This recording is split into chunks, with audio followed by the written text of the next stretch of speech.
everyone, welcome back to Creatively Crafted Life. This is Melanie and today is another installment in my Organization 2020 series, and as you can see I've got a bunch of paper on my desk. So this is somewhat recently purchased paper, I guess in the last couple months, that I've just kind of accumulated and didn't put somewhere. So if I buy a collection, it's pretty easy. I stick it in a bag and I hang it up in my closet.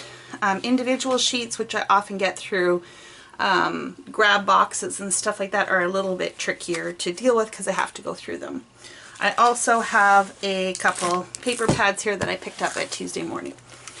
So I wasn't intending to do a big reorganization of my paper, but I have changed a few things in recent times that I need to address within my paper organization. So I store my paper by theme and by color, and these are the themes that I have. So I've got travel, Disney, Christmas, winter, other seasonal, floral, and I've got a question mark beside that, which I will explain in a minute.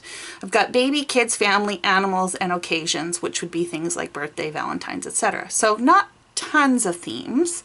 That's because I keep a lot of stuff by collection, and then once I'm finished with the collection, I try to disperse it more by color than anything else. So then I have specialty papers, which I have glitter, foil, resist, and then I have certain types of paper that I don't necessarily want to store by color per se, because I use them completely different than I would, say, use my color pattern cardstock. So for instance, I have text paper, which is a very specific type of pattern paper. So quite often when I'm doing something, I will want a text print, and rather than go and look through all my colors to find one, I just go to the text section and then I have it sorted by color within the text section of my storage. I've got grid / line because those make great background papers. I've also got camera because I like camera paper, and it's very easy often to cut them out and use them as embellishments. And then wood grain is another great background one. And then I have rainbow other, rainbow stripes, rainbow dots, and then I've got the different colors. So I've got like neutrals, pink, red, orange, yellow, green, aqua, teal, blue, and purple. So here's the thing. Florals. I usually try and not put anything in florals unless it's already kind of going together, so it's like a mini kit if you want to call it. Otherwise, I would prefer florals to be mixed in with my colors traditionally, and that's because I'm more likely to come across it here than to go and look specifically for florals. What I would like to start doing is put together more page kits, and I think because florals tend to be multicolor, florals will often be a good jumping off point. So I think I'm going to go through that in one of my videos coming up and put together some individual page kits, see how that goes. The other thing I want to do is go through some of my other cardstock that I've already pre-sorted into color and see if there's anything else in there that inspires me to make a page kit. So that's going to be a new category for me, page kit starters, or kit starters if you want to call it that. The other thing I want to start, which is along the lines of like the wood grain and the grid line, which I would consider often for background papers, is to actually pull stuff that I think would make a good starting background paper. So instead of having it mixed in with all the patterns, if I think it's a good background, I'll have a separate file for that, and then of course sorted by rainbow. Hopefully that all makes sense. So what I am hoping to do today, though, because that's a much bigger project, is just go through this little pile here and sort. And what I'll try and do is walk you through my thought process. I try not to think about this too much and make quick decisions. I have so much stuff that I can always find something that will work, even if I can't find that one piece of paper. So when it comes to double-sided paper, I will look at both sides, pick the side that I think is the most inspiring, and then from there pick the dominant color, or the color I think I'll most likely use it under. So this one here is actually pretty, it's not very multicolored. It just has the aqua flowers on an aqua background. Yes, it does have a little bit of green, but this side here has a lot of aqua on it as well. And so I would put this in with my aqua / teal colors. So that's going to go in my color bin. Now I do have a section called foil, which I guess in theory this could go under, but to me foil is more solid foil that I would cut elements and stuff out of, as opposed to something like this. Now to me this falls under occasions, Valentine's, that kind of thing, even though I may not use it for a Valentine's spread. When I think of love layouts, I think Valentine's, so that's kind of how I keep them together. So if you want to call it love/Valentine's, you could do that. And I actually have 2 sheets of this and it is single-sided, so that's going to go under occasions. Same for this one where it says Kiss Smooch, and then it's got hearts on the back. Now I likely will not use this side. This will be the side that I will use. And so this is going to go face up, and I store these in iris bins. And so I like to have the page that I'm most likely to use on the upside so that when I flip through it, it goes pretty quick. Now this here, I would consider this a background paper, so that's going to go in there. Even though this side has a pattern, I'm more likely to use this, so that's how I'm going to determine or make that determination. This needs to go somewhere else. It's not even paper. Patterns. And this is 6x8 paper from a kit, so I've got a different place for that. Okay, so what do we got here? We've got hearts and scallops. I like both pages, but I do think the hearts is a little bit more interesting, so I'm going to put that in the same section over there. This one has snowflakes, and it has this blue leaf print on it. And to be honest, I have so much Christmas stuff that I'm just going to stick this in with blue. This is not my kind of pattern. It's way too busy, but I do like this. It's going to go in aqua. And this is going to go under black. And this is going to go under yellow. Now this could be a page kit. And to be honest, I actually already have put this in a page kit, so that's why it's in here. I had 2 sheets, so I made a page kit out of this and then threw the rest of this in here. Now I could put this under pink or under yellow, and I think I'm going to go for yellow in this case. This one I am going to put under pink. This, while it has wood grain, it's got multiple other colors in there, and I'm going to put this under pink as well. This is wood grain. This would be a background page, as with this one. These are only single-sided. This here I'm going to put under black. Now this one, I could do this as a background page, but I have 2 sheets. So what I'm going to do in this case is I'm going to put one under backgrounds and one under black. And this is kind of a navy, kind of bluish color, and I have 2 sheets of that. It is polka dot, so I will put that under blue. It's kind of a weird color. It's almost a gray. The same goes for these. This is going to be pink. Pink, pink. This is going to go under background. Pink, pink. This is green, green, green. Now, I had this one under pink, but I could also put this one under yellow, which is where I'm going to put that. Same with this one, same with this one. So you get the idea, right? It goes pretty quick when once you get started. Now the problem is, of course, I have this all spread out all over my desk. It is much easier if you have a bin or something to just file vertically. Let me go pull one and I'll show you what I mean. Okay, so this is just a little bin that I have. It folds down. I just picked this up off of Amazon. So what I would do in this particular case is I would have a section, put all my pink in here, have a divider, do another one, etc., and then I just slot it in as I go through. If that makes sense. It works pretty slick. If you want to work in a confined space, a lot of times I like to just do this in my living room and have it spread out all over the place. But for today, because I'm doing this on my desk, I'm just going to try and spread it out as best I could. Okay, so this has got a fall look to it. This one is summer. So I'm going to put these in my other seasons. I could, if they had a pattern paper on the other side, put them in with my pattern paper instead, but because they are cut aparts, this will go in my other seasons bin. So I like the gingham on this one better, so it's going to be yellow. Now this is the same collection. So Happiness is Homemade, Happiness is Homemade, same with this. Actually, I've got a few sheets, but not really the whole collection. So what I think I'm going to do in this case is I'm just going to make this into a page kit. I'm going to put this under pink. Even though it is hearts, I just feel like putting it under pink. Okay, this Renke paper, I've never heard of them before, but I got them in a box.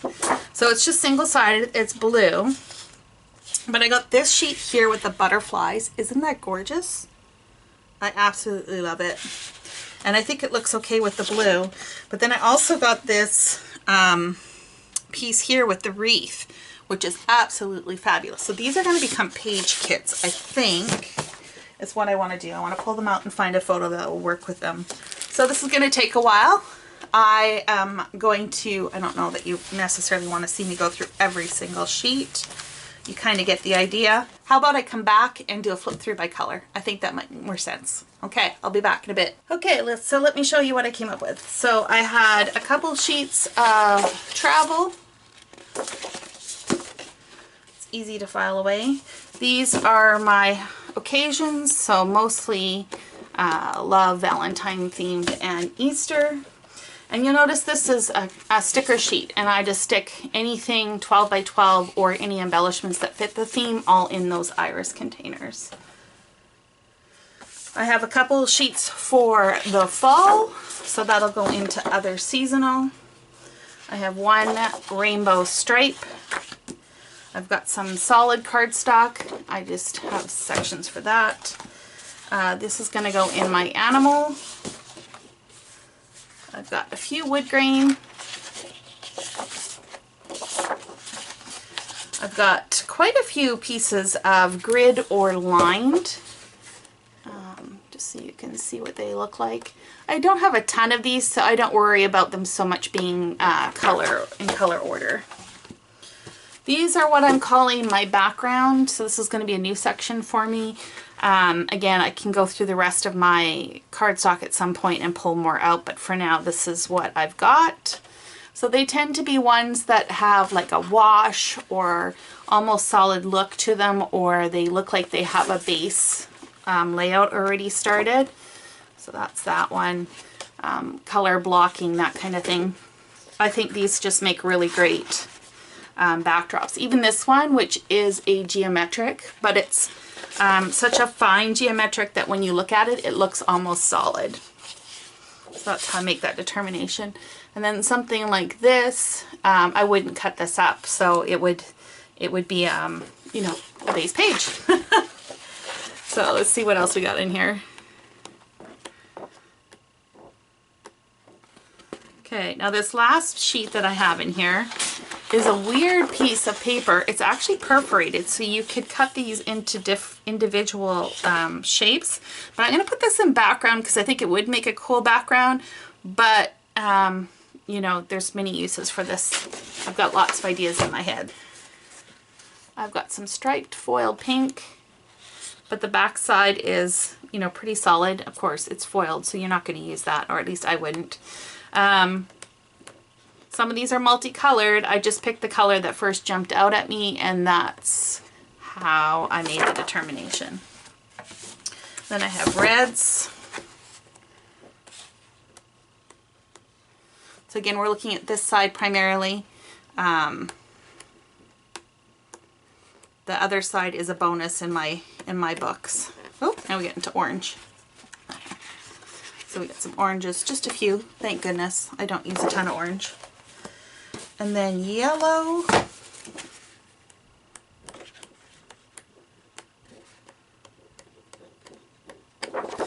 Okay, and then this is like mint green, aqua, teal kind of colors.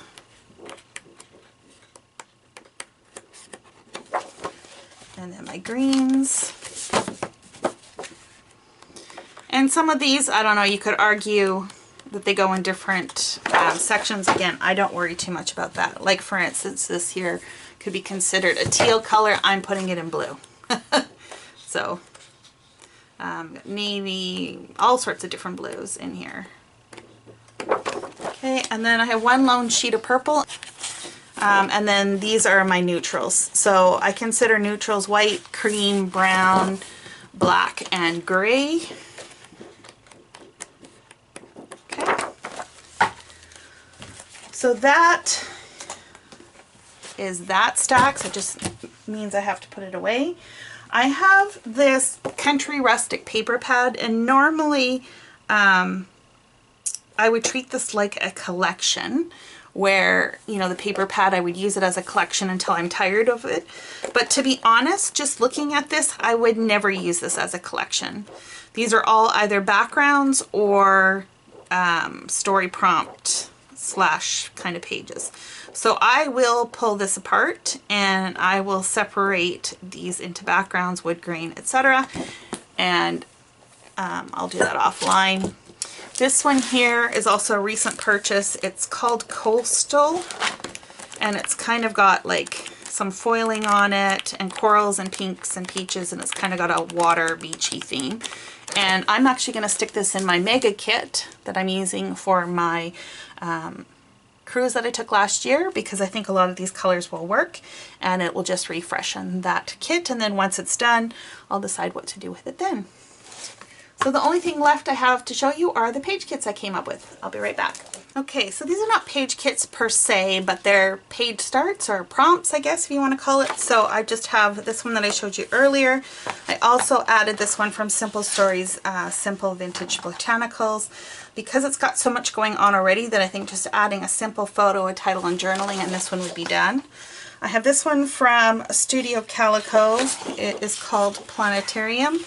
I thought this was kind of a cool picture that I could, again, just add a simple photo, a title, and a journal. Some journaling. This one says, I have learned that to be with those I like is enough, by Walt Whitman. And again, maybe a series of small photos or one large photo. I'm not sure yet, but I would not cut this up. So that would be that. And this one here, I don't know who this is by, but it says our home is built on love and dreams. I'm not sure how I would use this yet. I have 2 sheets of it. It may end up just getting used as black or gray cardstock, but because it's kind of special with this sentiment in here, I'm going to keep those with the rest of these. Okay, now the page kits themselves. Let me show you what it put together. So I've got this butterfly with this blue scallop. Again, I think this might look kind of nice if I layer it or mat it and keep it pretty simple.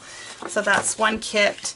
I showed you this one already with the Roberts, actually from a collection. So it's got the cut aparts and the dog prints, and this is actually the back side of a collection page. So that's that one. I also showed you this one. This was Happiness is Homemade by Echo Park. And it's got the 3 different, I've got 4 sheets in here. That's the back sides. I pulled this one from the pink section. This is from Studio Calico called Eliza. And I paired it with Dots and Stripes from Echo Park with this minty green. And then I also pulled this chevron from Riley Bella Boulevard as a page kit. I think that'll look quite nice. I also pulled this one out of the pink, and I added this white random dot. Now this has kind of got like a dingy look to it. That probably sounds terrible, but a little more vintage. And this is very fresh, but I actually don't mind that combination. And then, oh sorry, this is from Flower Shop, Studio Calico. This has a yellow on the back, so I could get 2 sheets out of that, but I also did pair it with this screenwriting from Studio Calico, and it's got this black on the other side. So I think there's some options here that will work really well. And I also took this one from Studio Calico Author. It's got the yellow on the back, and I paired it with this Dots and Stripes from Echo Park. And I think that will work really well. I only put 2 sheets in this one because of the background yellow that will work really well. And then I pulled the purple. This is that Bella Boulevard Sweet and Spooky. It's a not Christmas, it's a Halloween line. And it's got the purple on the back, so that automatically is 2 sheets. I paired it with this turquoise from Dots and Stripes Echo Park, as well as this purple dot from Reading Glasses Studio Calico. This doesn't really go with it, but I think that looks okay and brightens it up a little bit because this is so dark. So that is my paper, my random paper sorted. I just have to put it in the bins, and we're going to call this done for now. I hope this encourages you to tackle something in your craft room that needs a home. Pull those supplies out, sort through them, and get them put away so that we can get back to crafting. Thank you so much for joining me, and until next time, happy crafting.